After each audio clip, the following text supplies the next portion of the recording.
arms on, put your arms on, but that's probably about the perfect spot. Okay. So today on the Tim Marner podcast show, we've got Kelly Sutherain, the author of 3 Strikes, and also there's going to be a new book coming out. What's that called? A Pawn in His Game. A Pawn in His Game. Yep. Right, so 3 strikes and you're out. Mm-hmm. Tell me about it. Take me back when it kind of first started. And I haven't got a clue, and I wanted that. I didn't want to have any preconceptions of who you are and stuff like that. I wanted to you just tell the story. Okay, so it stems back from when I was 5 years of age. Everything seemed perfect up until the age of 5. I had a mum, a dad, a sister, and then all of a sudden things began to change. We were living in Germany at the time. My father was in the army.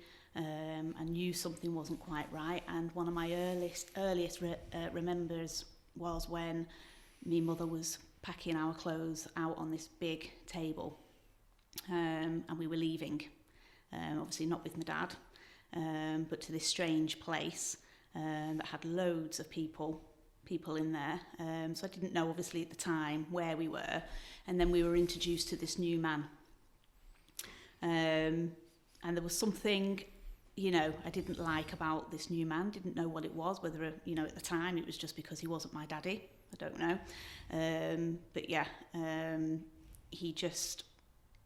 He was in my life then, really, till the age of 11. And physically and mentally abused both me and my sister. So can you take me through some of the things? What do you mean by that? What was the 3 strikes? Why is it called 3 strikes? It's called 3 strikes because we used to live by the 3 strikes. So each time we did something wrong, and it could have been minimal, anything. Well, to be honest, we weren't even naughty, so it was minimal, these 3 strikes. So once we got to 3 strikes, we then received punishment. However, as time went on, we kind of felt like we were receiving punishments at strike 1, at strike 2, at strike 3.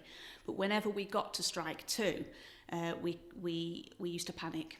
Fear used to just kind of, take over the both of us, because we were like, if we get to that strike 3, the punishment was going to be so severe. We didn't know what to do. What do you mean by this? The punishment? How would he punish you? For example, my sister has a deformed thumb due to him holding her hand over a cooker and burning her thumb. So she was in hospital for 2 weeks. He used to do things like drown us in the bath until we couldn't breathe. He used to make me eat chili powder by the spoonful.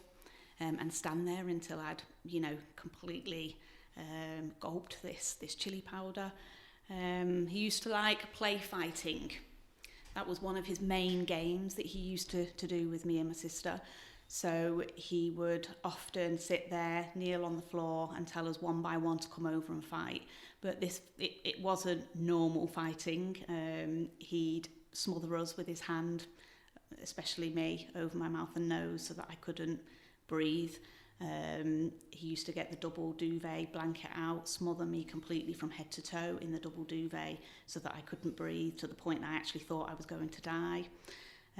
One of his games that he played was he told me to get a knife during one of these fights.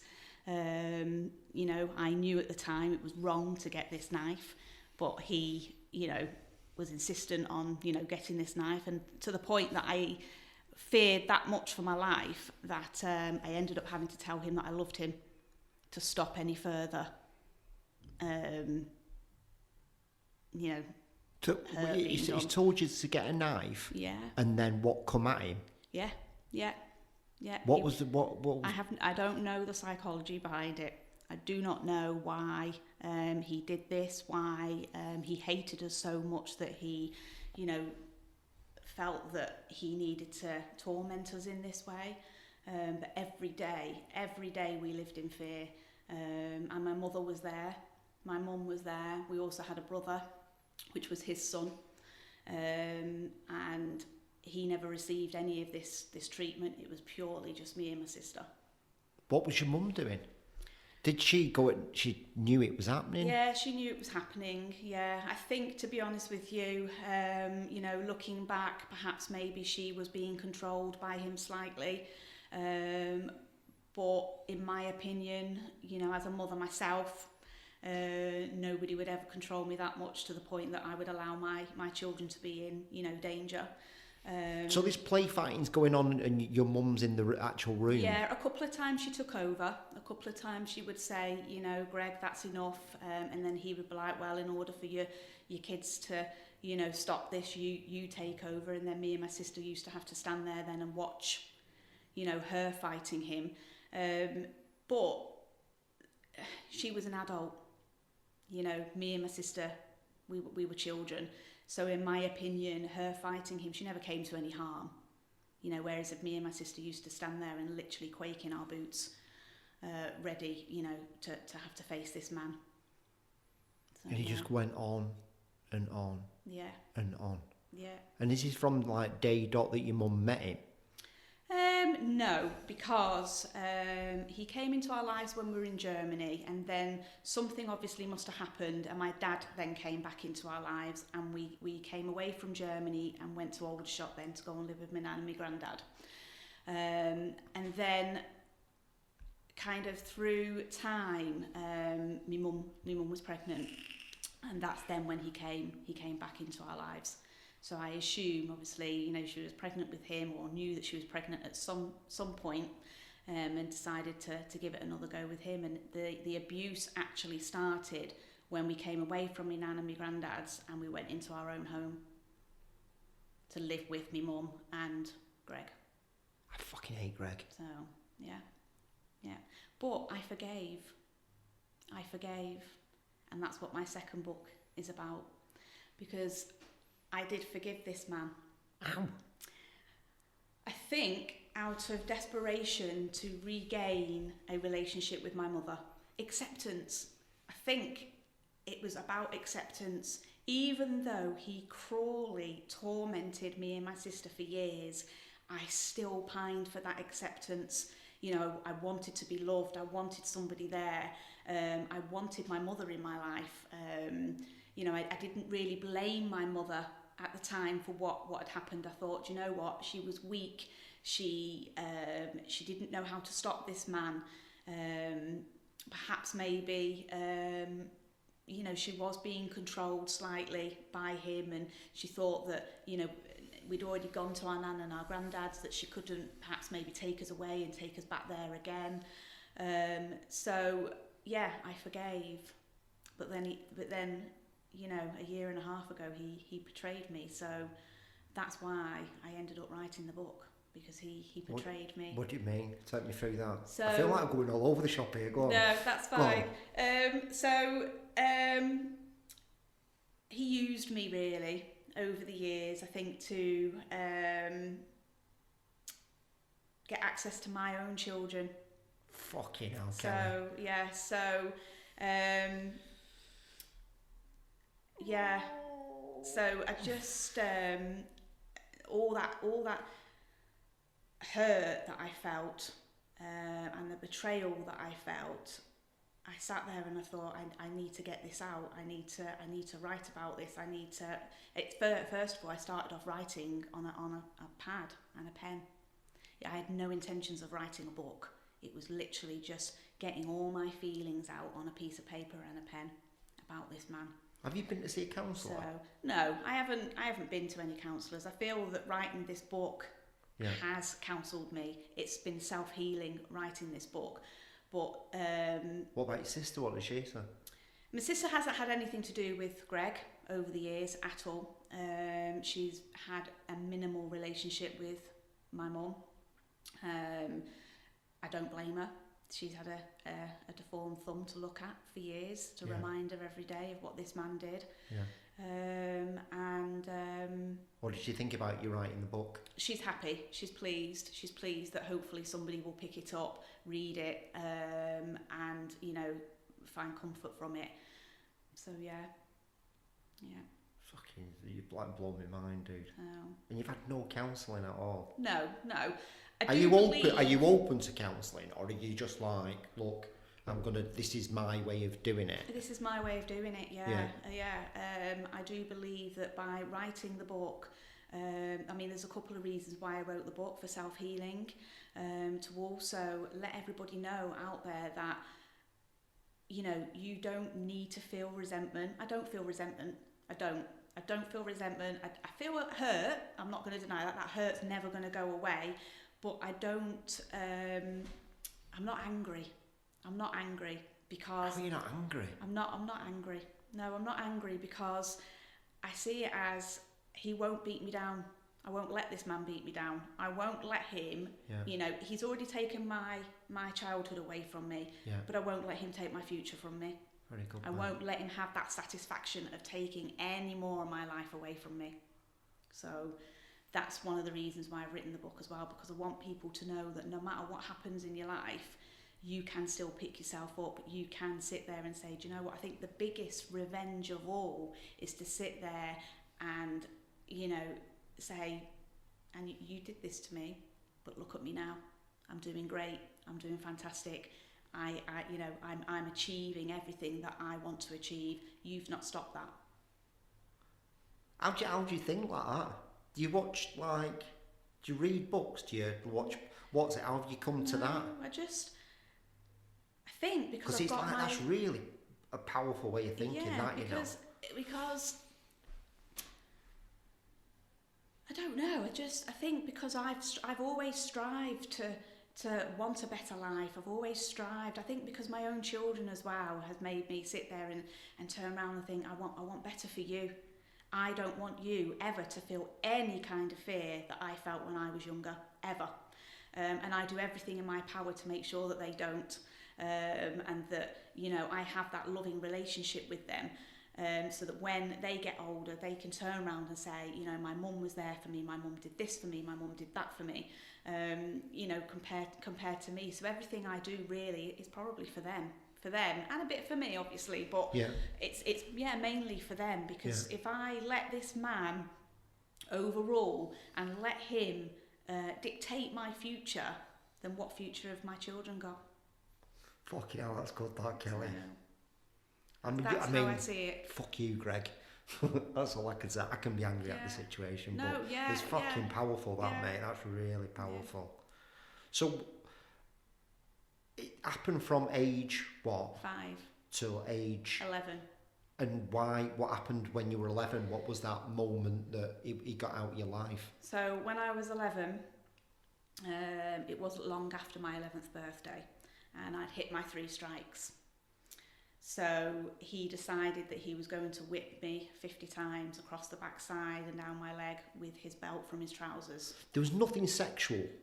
No.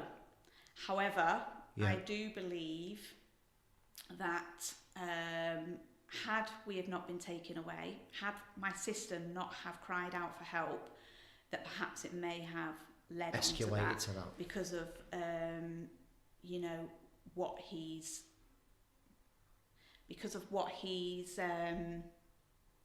what he was arrested for a year and a half ago. So right, go on. I don't want to talk too much about his second book because I don't want to give too much of it away. It's fine, mate. Give me so the 11. What was that point? So I was whipped 50 times across the backside. With obviously what? His belt from his trousers. Fuck me.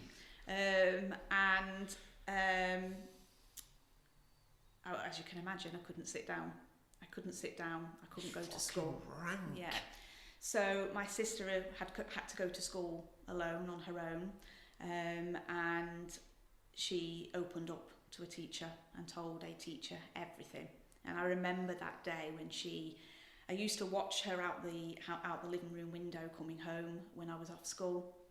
And this one particular day, she was hurrying. She was walking ever so fastly to get home, and I knew something wasn't right, by the way that she was walking. So the minute she walked in, she had panic-stricken all over her face. She'd picked up a little card from the front door that I hadn't even been aware had been put through the front door from the NSPCC. And she sat there and she said, you know, I've spoken to the teacher, I've told them everything, Kelly, we you know, this isn't right, what's going on. And obviously she panicked. Yeah, she panicked because the NSPCC had obviously been called straight away, had obviously come to the home. I wasn't aware of this. And they dropped a card saying, you know, sorry, we've missed you, but we need to speak to you. They dropped a card through the letterbox? Yes, That's it was nuts. an NSPCC card, yeah. Yeah, so she had That's this in her hand. That's not good, though, is it? Because, like, if he found that... Yeah, well, she had this in her hand, and I was scared. I was like, well, what do we do? What do we do? Do we tell him this is 11-year-old. Yeah. Do we tell him this has come through the door? What do we do? Luckily, that decision was taken out of our hands anyway, because Mum and Greg had arrived home, and obviously the NSPCC were waiting. Or they'd met them somewhere. I don't know what had happened, but all of them came in through the door. Yeah. And what happened then? So obviously, they spoke to Greg and Mum and then asked to take us into a separate room to speak to us separately. Well, my sister was like that, talking away. Me, I was more reserved. I was like, please don't, because, you know, he's in the next room. That, you know, what do you think is going to happen from this? And all my nightmares came true, because obviously the NSPCC left left us you in that very home. Yes. And so God. Why did they leave you? I don't know. So obviously the minute they left, Greg grabbed hold of Louise from where she stood, threw her onto the couch, and literally, you know, climbed over her. And seethed at her that, you know, how dare she do this and blah, blah, blah. So, yeah. So the NSPCC, though, from then on, were visiting us in school every single day. So it took a lot for them to regain my trust, you know, in Why speaking did they leave to them. you? I don't know. I don't know what was said with Greg or my mum between them. Obviously, you know, he's come to being quite a good manipulator of people, and obviously he must have manipulated him that she's always saying this and stuff like that for them. But fuck me, to leave you after that. Yeah. It's like a film, this, isn't it? It's just like... But yeah, we were left. So, you know, I think it's important nowadays. I understand that social services, you know, have to tread very carefully when they walk into people's homes, if there've been report of abuse or anything like that. But my motto is, you know, you have to remove, regardless of whether the facts are true or false. Because me personally, if I had social services coming to my door saying there's been a report of abuse, you know, I wouldn't be upset for 1 second if they took my children, you know, to eventually then find that it was all a lie, then to leave my children in that situation where more harm could actually come to them, because more harm did come to us, because it was only until he dislocated 2 of Louise's, you know, fingers that we were then we were actually removed from the home. So, yeah. So, I can't believe that. I'm absolutely speechless how one human being can be like that. I know you kind of hear stories, but to hear it... Well, this is the whole thing. It's, you know, I've kept silent about it for years, even with family and friends. What was the reason you kept it silent? I've not kept it completely silent. They've known bits about my life, because my mum's obviously gone off to live in America. So she lived in America for years with this man. So I always had the kind of questions of, oh, why don't you live in America? Or did you live in America at one point? Why do you live here and your brother lives out there? So I'd always give kind of the bare minimum of my actual background. But I think, to be honest, I kind of kept it silent because to a degree, you could in a sense say, you know, it's a bit embarrassing, really. It seems embarrassing, you know, to sit there. And then you don't want people's pity. You don't want people to turn around and say, oh, I'm so sorry, or, oh, are you okay? And, you know, and things like that. So, you know, and then a part of you sit and thinks, well, you know, am I ashamed that, you know, I didn't have, you know, a perfect upbringing, and do I really want to share that with everybody? And that's totally wrong in thinking. I think there's not enough of people turning around and, you know, talking about like any bad pasts. You know, there's nothing to be ashamed about. You're young. That it was out of your control. You were not the one. you know, that abused yourself. Somebody did that to you, and you know, that's not your fault. That's not your fault. It's not a situation that you can possibly control at the age of 5, 6, 7, 8, 9, 10, 11, even a teenager. It's out of your control. You know, the only thing that you can control is now. It's now and what you do now. Very good, you know, Kelly. As an adult. So, yeah. And if you just, this is just the way you've been thinking. I've like always thought this way, yeah, I've always thought this way. And I think that's probably why, even when I was growing, you know, even when I'd grown into an adult, and I was desperate to get that relationship with my mother, I pushed everything to the back of my mind. Everything to the back of my mind. I thought, you know what, I will forgive you.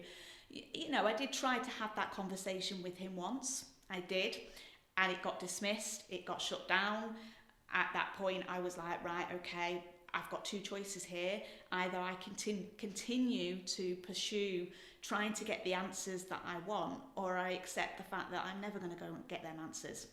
You know, and do I let trying to pursue to get them answers rule me, upset me, hurt me, because that's what ultimately it was doing, or do I accept that fact and sit there and say, well, no, I'm never going to get the answers. What were you looking for? So what answer were you looking for? Just why? You never do get those answers. No one ever gives those answers. No abuser, you know, gives those answers. And so therefore, there is no point in sitting there and feeling, you know, worried about it or upset about it or hurt about it. You're only hurting yourself.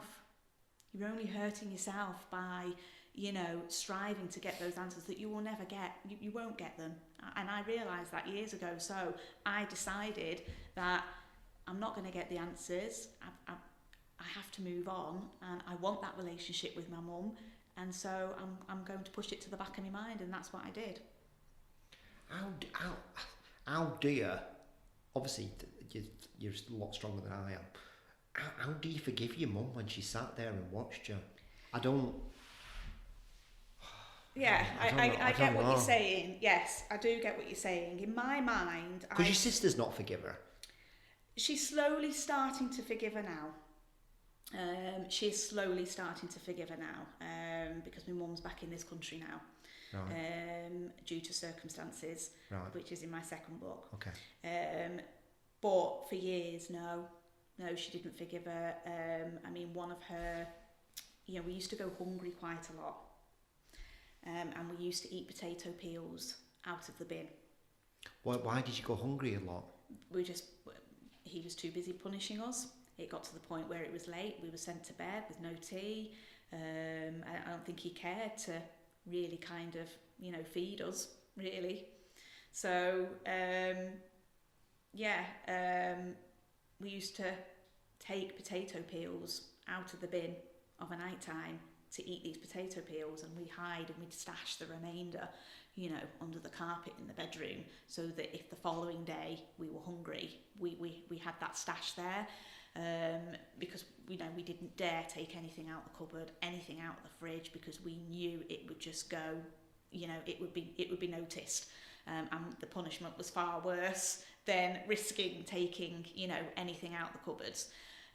So one of the reasons, and me and my sister had this conversation recently, that, you know, she hasn't forgiven mum, is because she remembers distinctly being caught taking these potato peels out of the bin, and this was by mum, and mum made her stand there and wait for Greg to return to explain herself as to why, you know, she'd stolen potato peels out the bin.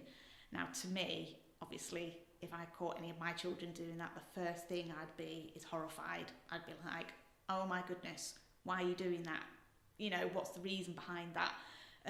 You know, right, okay, if you're hungry, I'll make you a quick sandwich, get yourself back to bed, and, you know, we won't say another word about this. So in my sister's eyes, it was like none of that was done. She waited for, you know, him to return to punish me for stealing potato peels out the bin because we were hungry. So that's one of the reasons why, you know, she won't forgive her. But I'd seen it as that, you know, she was weak, and that maybe life had gotten in the way of her being able to defend, you know, me and my sister, having my own children myself. I thought, you know, perhaps maybe she just didn't have the confidence, you know, to pick us up and just leave, just go. But while I was writing the book, I'm not going to lie, I did look at my mum a few times differently, because as I was writing what had happened and was bringing it all from the back of my mind, all to the front of my mind, I sat there and I thought, actually, how did she just stand there and watch that happen? You know, and I've confronted her about it a couple of times recently, you know, just before the book was published, because I thought, actually, maybe I don't understand. I don't understand. As clear as what I thought I understood as to why it is. And what did she say? At first, I got the I don't remember.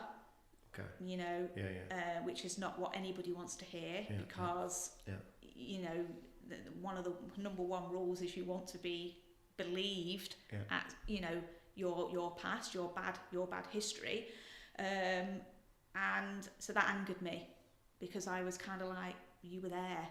How can you sit there and, you know, from the one person that I wouldn't have a doubt that you would believe me and my sister, how can you sit there and say, I don't remember that part, where was I? So I think she too has blocked a lot of it out, and the only thing that she seemed to feel sorry for was my sister's hand. And I think he's conditioned her over the years, because it's a scar, because it's noticeable and you can see it. I think that's the only one thing that he's kind of conditioned her on. Well, that's the only thing I kind of did wrong. He saw it as he was being strict with me and my sister. He was trying to teach us the way of, you know, life, of the way of trying to stand up for ourselves when we were older. And that's his reasoning, I think, to an extent, as to why he did what he did. But he conditioned my mum, I think, to think that the only bad thing that she's witness to is my sister's hand. So, but it is hard, but, you know, to forgive, but I've done it, because otherwise it's going to eat me up. It will eat me up. It has eaten my sister up over the years. You know, I've seen a difference between her and me. It's eaten her up, because she's not been able to put it to bed, because she's not been able to forgive, or, you know, to talk about it. She finds it very, very difficult to talk about. Yeah. So. It's just, I just can't get my head around that, mate, if I'm going to be honest.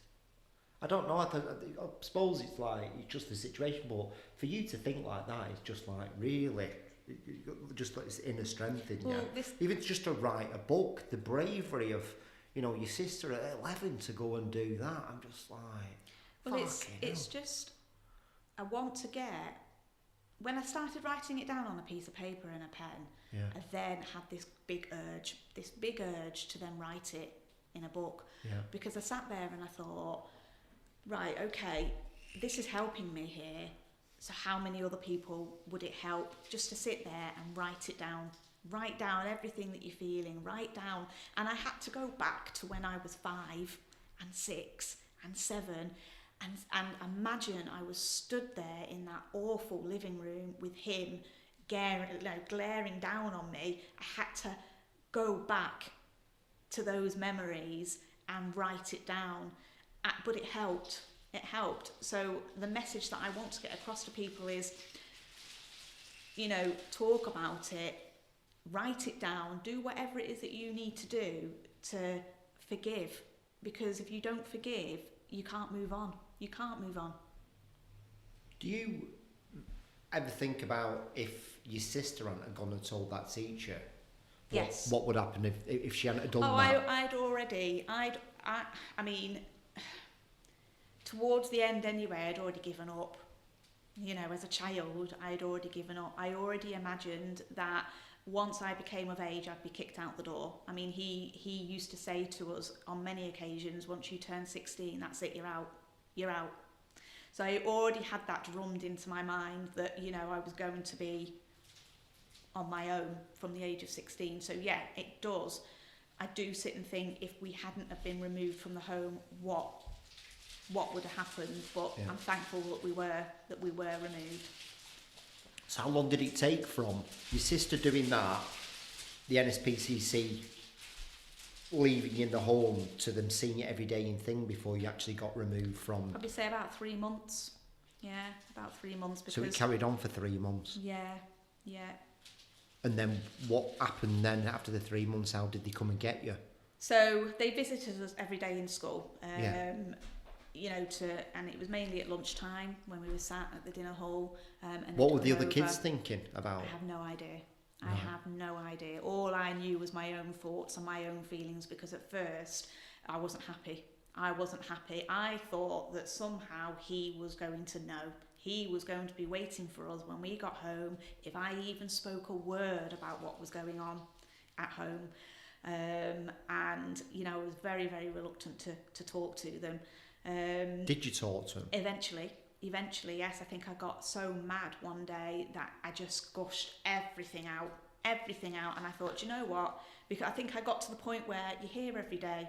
Have you not got the message by now that I don't want to talk to you? And then eventually I was like, right, you really want to know? I'm going to tell you. And everything just came out. And I told them, yeah. And was it because, like, your sister was saying stuff, but you weren't saying anything? No, I was very much kind of giving her the evils, like, you know, why are you, you know what's going to happen. You know, why are you continuously talking? And does he know the NSPCC going to school every day? I have no idea. Right. I don't know whether he knew that they were there every day, whether they kept him informed of that. I don't know. So at what point did they come round and take you away? One evening, my sister was asked to go and get some chicken drumsticks out the freezer. Now we have one of those chest freezers that you open up from the top. And she pulled them out and dropped them accidentally onto the floor. He was stood in the kitchen and decided that he was going to stand on her hand. And by doing that, he dislocated both of her fingers. So I was actually stood there watching, and knew that it wasn't an accident, that he'd accidentally walked over her fingers. He literally dug his boots into her hand. So obviously she was in pain. She'd said to Mum that evening, my fingers hurt. And you know, Mum was kind of just dismissing it and saying, you know, they'll be fine, don't worry about it, it was an accident, because obviously he told her that he did it by accident. I was then at that point, when we were sent to bed, saying to her, you know, don't say too much about it, you know, because you don't want to be staying at home, and when we get to school, we'll get you some cream. We'll go to the teacher and get you some cream, because obviously at that time I didn't know, you know. I was like, we'll just get you some cream to put on those fingers. So obviously when we'd gone in, I'd gone into my classroom, and within probably about half an hour of being sat in class, I was sat there thinking, I wonder if she's got her cream. That the social workers had, Roger and Tanya, their names were. So I remember to this day, and it was actually Tanya that had walked in and grabbed me from the classroom, and we were taken straight to the hospital. But all the time that we were in the hospital, my mind was racing 100 miles an hour, because even though we were in the hospital, I mean, they weren't keeping us informed of what was going on, you know. So all the time I was thinking, oh my goodness, you know, Greg's going to be informed that we've come to the hospital. The minute we get home tonight, that's it. I have no idea, you know, what's going to happen to us. And I was like anxious and worried while I was sat there thinking, how long is this going to take? Has school finished yet? Oh my goodness, if we're not home when we're supposed to be home, we're going to be in so much trouble. When all along, Roger had actually gone away from the hospital, obviously to find us a placement, to find us a home for that night. But we didn't know until he'd come back to give us the news. So yeah, that was it then. We didn't return after that. Where did you go? We went to we went to foster parents. Straight away? Yeah. Sylvia and Matthew, yeah. And how long were you with them for? So we were there for them just under a year. And they were lovely, absolutely lovely. Still keep in contact with them today. And yeah. So you were there the year, and then what happened after that? Went to our dad's. Right, okay. So, went to my dad's to live with my dad. And so did your dad know what was going on? Yes, although, I don't have a great relationship with my dad. Yeah. Now, yeah. or have done really since I was 16. So I lived with my dad from the age of 11, well, coming up to 12 it was, till I was 16 and moved out the minute I turned 16. Why? I felt as though he wasn't really there for. I think he kind of took me and my sister on as out of duty, right, okay. Out of, no choice but to kind of take us on. That was the impression that, because my sister moved out at 16 as well, and she came to live with me. So at 16, where did you go? Well, that was then when I met my husband. At 16? Yeah, at 16, yes. And we moved in together. So, and then when my sister turned 16, she also then came to live with me until she went into the Navy. So she's in the Navy? No, she was. She's not any longer, but yeah, she went into the Navy, yeah. Right. So, yeah. That's right, that, isn't it? I can't believe that. Yeah. But I've had struggles, don't get me wrong. I do believe that, my past has affected me a little bit in regards to relationships. So regarding my husband, he's passed away. He actually killed himself. Fucking hell, Kelly. Yes. So I've not had it easy. So even though I left at 16, the troubles didn't stop there. What do you mean? So is this in your second book? This is in my second book, yes. So my troubles didn't stop there. I still had, hard going, but I stayed strong.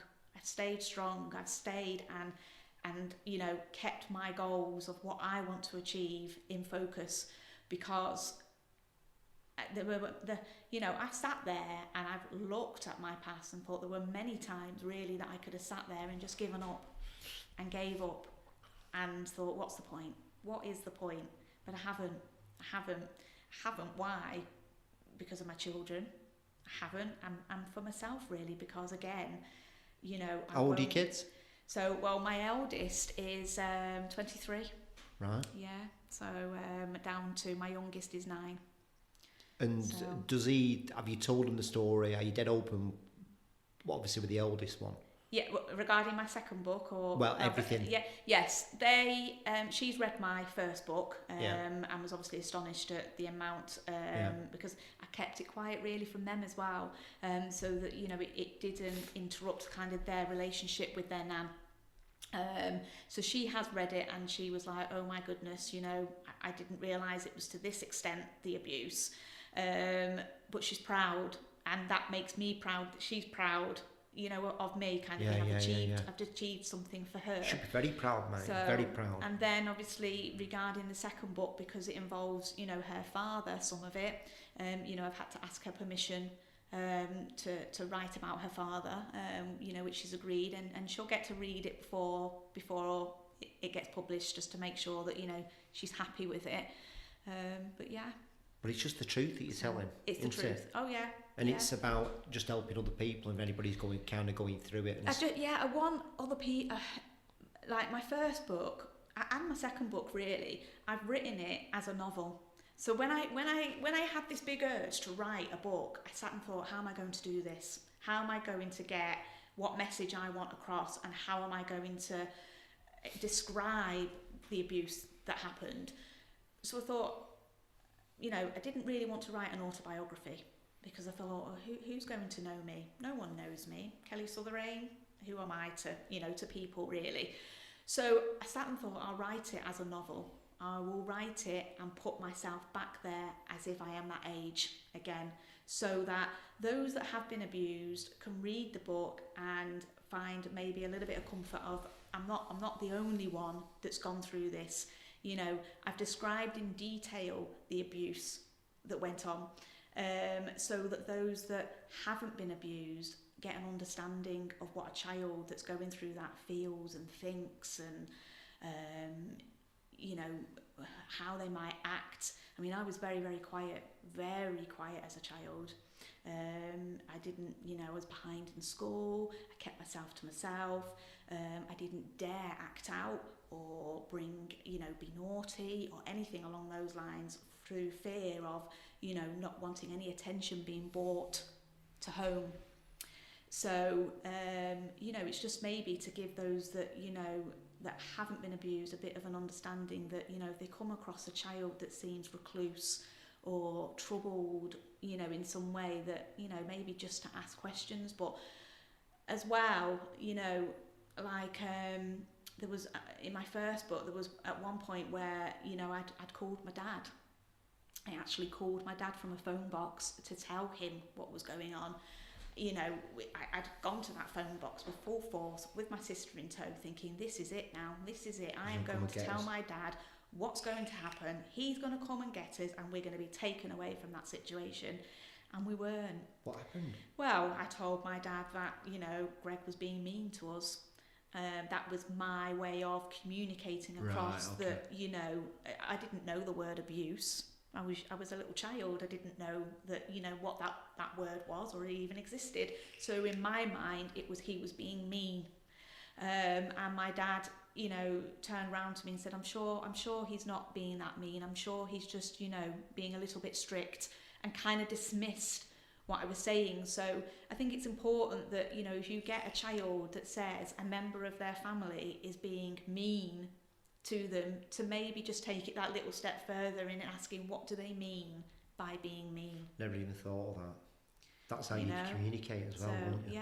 Yes, because they don't understand. I didn't understand to use, the words that would, impact exactly what was going on. I just used what I knew in my own mind, which is, if you have a child that's being bullied at school, or their friend has been mean to them, what do they say? They've been mean to me today. They weren't very nice. These are simple words that kids come out with because that's their understanding, and that's what I'd come out with, and unfortunately it didn't, it didn't do me any favours. But it's just to be mindful of the fact that if a child is saying that, just explore that word or those words a little bit further. How did the first book do? Well, it's only just been published right at the beginning of December. So it's doing okay, I think, at the moment. I'm quite happy and pleased with how it's doing. I think it's slowly kind of getting out there. Write it all yourself? You're not got a ghostwriter involved or anything like that? I've done it all myself. And who published it for you? I did. You published it yourself? Yes, I published it myself, yeah. I took it to an editor. So I researched on Google, editors and things like that, and found myself an editor. Had a sample piece of my writing sent back to me that she'd edited, was very happy with it, and sent it off to her. Got it back. She actually helped me a lot with the best route to go down, because I researched kind of self-publishing and researched going to a publisher, and I kind of felt that once you go to a publisher, that book then is no longer yours. You no longer own the rights to that book. You don't own the cover of, you don't get to choose your cover of what you want to display on the front of that book. So that kind of like hit home a little bit, in the sense that actually, no, I've slothed in writing this book. This is everything that I felt, as a child, and I've got a message to get across, and I don't want that taken away from me. And I kind of felt like if I went to a publisher, that part of that would be taken away. Very good, mate. Very good. So that's a brave move as well. So yeah. And they take away your advertising as well, or putting snippets of your book, to people to encourage them to buy it, and I didn't want that. I didn't want them to kind of take that away from me, because it's important really that at least one person thinks, I have been abused, and it's nice to know that I'm not alone. I want to read this book and hope that it helped me understand that I felt like that too, and it's okay to feel like that. It's okay to talk about it. And the stigma at the moment about abuse, any kind of abuse, is just not to talk about, and I don't understand why. you know. So I want people to get that message, that start talking about it, start writing it down, write your own book and get it out there, you know, for people to know, and don't silence the abusers anymore. Let everybody know about these abusers. Let everybody know. I've let everybody know about Greg. Fuck Greg. You know? So, yeah. So, what's the plan now with it then? I don't know. Right. I don't know. I'm just advertising at the minute in regards to the book. I'm close to finishing my second book, yeah. Which will go off to the editors, I'm hoping, at the end of this month. Yeah. I do have a book signing on the 7th of March at Perea in Audley Edge, where there'll be other events as well going on. This is for your first book? This is all for my first book, right, yes. Yeah, I've got that going on. Yeah. So, yeah. Regarding plans, I don't know.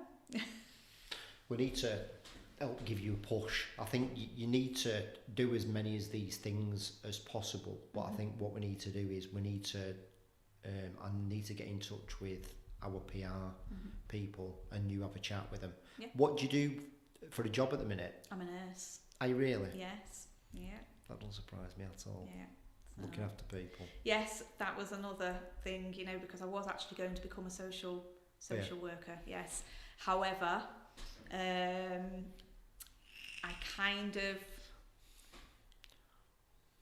decided to go the nurse route because it would break my heart, I think, becoming a social worker, because I would go into a home, and I believe that I would go into a home, be able to spot instantly whether a child was being abused or not, and feel that I didn't have that power to remove that child or take that child based on instincts, you know, because there's so much paperwork, isn't there, that you know, is involved in regards to removing a child from a home, and I think I wouldn't be able to leave my work at work.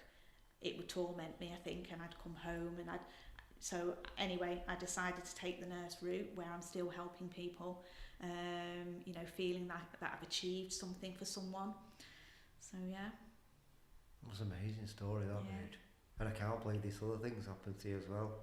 I can't imagine what went on after that, but you need to talk more, don't you? Yeah. A million % talk and other more. people can do but it you've as also you've also not got to be shy in talking about stuff, as in they're not going to buy your book because they are. Yeah, and I know like you're reserved on talking about it because that's in my second book, but people will buy it anyway, mate. You just need to talk about it as much as you can and get things lined up. But like I say, I'm going to help you. I'm going to have a little think about who we can get in touch with to actually give you that PR route and get you on radio, get you on, you know, doing more book signings, do all these kind of things. Because that's where you need to be. You need to sort of be in the media eye. You know, people getting you on telly and stuff like that. It's going to scare the shit out of you. Yeah, it will. But it's not about you, is it? And you already know that it's not about you, and spreading the word that, you know, just kind of, you know, how brave. I just can't believe how brave his sister was to do that. I'm just like, I know, she was my saviour. Like, fuck me. She was my saviour. You know, in the end.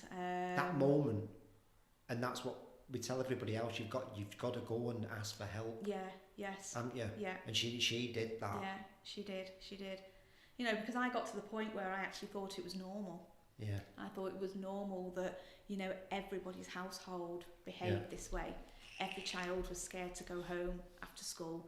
You know, there was a point where I thought that, well, what's the point in talking about it, because nobody's noticing, nobody's seeing what's going on, so surely this must be normal. And I think, you know, in schools as well, it does need to be educated a little bit more, that, you know, especially around primary age, that, you know, it's not normal. You know, if you are worried about something that's going on at home, or you're frightened to go home after school, you know, come and talk to us, come and tell us, you know. So the abuse just started again in your married life. You went from that to it again. Sort of. I don't want to give too much away. But yeah, sort of. Just, I think, you know, I'm not going to deny that, you know, when when you're brought up in an environment where you are abused, it does affect you. I'm not going to sit there and say you come out of it smelling of roses, because you don't. It does affect you. And I will hold my hands up and say, yeah, it's affected my relationships, in the sense that because I've not been around an environment where I've had a loving mother or a loving father, I've perhaps maybe not known what is, you know, a loving relationship with a partner. I don't know, because, you know, I've allowed men to walk all over me, or to, you know, mentally abuse me and things like that, simply because perhaps I've not been aware of the fact that they're doing it. But then I was aware it eventually in the end. Do you see what I mean? And kind of sat there and was like, actually, no, hang on here a minute. You're making me feel this way. You're making me feel that, you know, I can't do good in my life. I can't strive to be a better person. That's not normal. That's not right. I need somebody in my life that says, well done. You know, you go for it. You know, I know you're going to achieve this. You know, so it, you know, that has impacted, yeah, but it's not impacted me greatly to the point that, you know, I've let it control or overrule my life.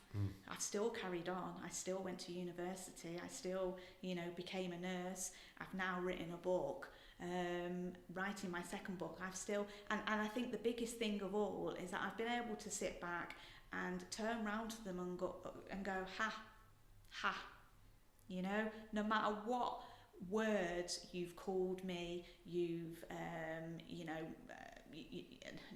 no matter what you've kind of done to put me down, well, I've gone ahead and done it anyway. It's made me more determined. And, you know, and for people out there that think, you know, their life is hard at the minute, just take a minute to sit and think, what do you want? Because that's what I did. What do you want? And then think, right, this is what I want, which to me it was, I want to be a nurse. You know, and so I thought, how am I going to go about this? And I literally put a plan together in my own mind of how I was going to go about it, and focused on that. You know. How did you know how to do that? How did what? How did you know how to do that? I don't know. Mad, I don't know. I don't know. I just. Because that's how you do it. Yeah. Isn't yeah, it? yeah. And this is, you know, life coaches, all these people on YouTube are talking about, but you've actually just like got that within you. Yeah, yeah, but I want to encourage others to do it. You know, I don't want them, you know, all too often I see people that, you know, turn to drugs, turn to alcohol, and I've seen a lot of that, you know, and then they're being seen, and the one thing that they sit and say, you know, stems from them perhaps becoming an alcoholic or a drug addict, and that they can't get themselves together is because of their past. Well, I had a rough upbringing. I was abused and things like that. And I scream in my mind. I scream and I think, no. You know, please don't sit there and say that, you know, you've turned to alcoholism, you've turned to drugs because of your past. You've got to sit there and you've got to own it. You've got to say, no, I've turned to these because I've wanted to turn to these, you know, and there is help out there to deal with your past. You know, you're letting the abusers win by, you know, not making anything of your life. God, that's good. You know, so I see it all too often, and I literally want to scream, and I want to grab hold of them and go, no, stop it right now, stop it. You can do that though. So, yeah. From your own social platforms. Yeah. Well, that's what I want to do. Well, that's what you're going to do. So, yeah. But it's stuff like that you need to be getting out all the time. Yeah. You know, it's not just the fact that, you know, people need to buy your book and read it, you know, but the fact that, you know, you should be on there giving this message out all the time, mate. And I've simplified the book as well. Yeah. So I've simplified the writing in it so that, you know, if it's a 16-year-old or a 17-year-old or an 18-year-old, you know, that's fallen behind in school, as I did, you know, will understand the book, will understand the simple words, you know, that I put in it. I didn't want to overcomplicate it too much, so that it was just aimed at adults. That's not what it's aimed at. It's aimed at the younger generation as well, that have just come out of, you know, abuse, or are still going through it and want to just pick up this book and then go, no, I know this is wrong. I do need to talk. I do need to tell somebody about this right now, right this second. And have you thought about going to schools talking? No. Because that's going to happen as well. Yeah. You need to put this plan in place now. Yeah. Apart from the book, that's how you want to financially be independent and stuff from sales of book, but you can also be going into schools and putting out your message and stuff. Yeah. This is really important. Yeah. So we need to come up with a plan on how you're going to do that. Okay.